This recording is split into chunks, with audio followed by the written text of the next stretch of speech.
good, consistent ride. Commendable from Felix Gross-Jartner.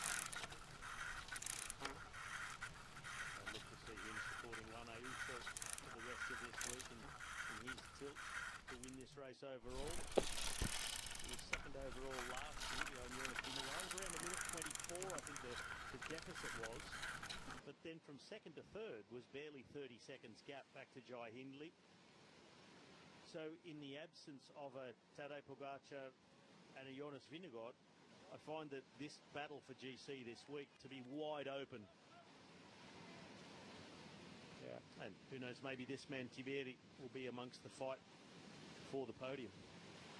Yeah, Bahrain victorious with a pretty solid lineup of experience and callow youth and wonderful potential. Tiberi's, we mentioned, Peo Bilbao, we've already seen, 35-year-old Spaniard. Damiano Caruso, 37 years young and still full of fight. Got Pascalon for the sprints.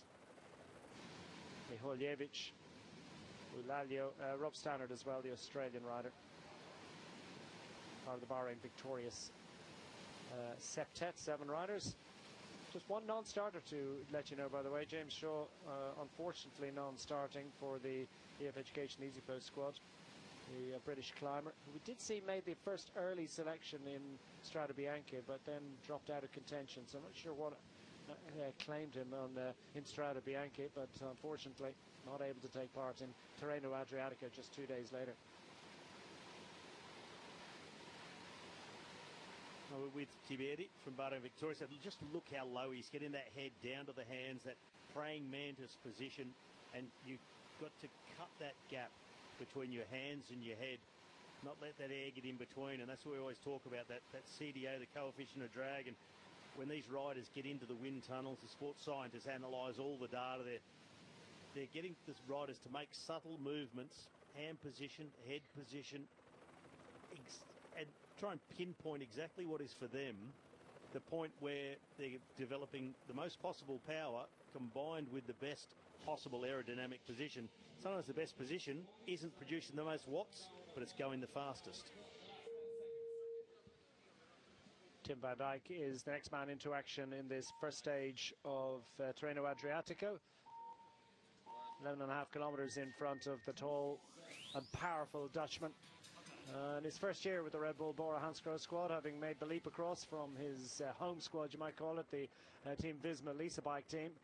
Fascinating move, really, for the Dutchman. Brother of Mick van Dijk, non-finishing in Strade Bianche a couple of days ago, just his 3rd day of racing. Antonio De Berry's had a little more racing to this point in the proceedings. What's he managed through to the 5-kilometer point? He's lost a little bit of time here, but still approaching 55 kilometers per hour. Finding himself with 6 seconds to find. That's actually 5 seconds to find to get on terms with Søren Berenskjold. So very much in the hunt for a big result here today, Antonio De Berry. That's a really handy first split for Tirredo. Just 6 seconds. We've seen a lot of other GC riders like Simon Yates, for example, losing 16 seconds through to that point. So it's a good start for Tirredo. Keanu Uiterbrooks, yeah. 5th place last year, 5th overall. Be fascinating to see how Keane gets on. Well, he dragged a bit of pressure with him, didn't he, when he changed teams from the Bora outfit, where there seemed to be a little bit of infighting, and didn't feel completely supported as we watched Zanna come in outside 40 seconds behind Price Pedersen.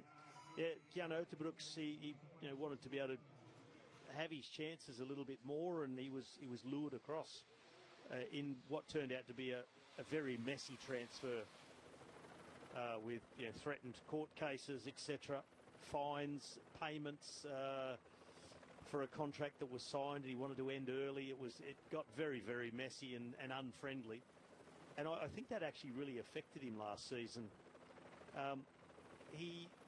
He's a brilliant guy to listen to in his interviews, hard on his sleeve. He'll sort of tell you everything.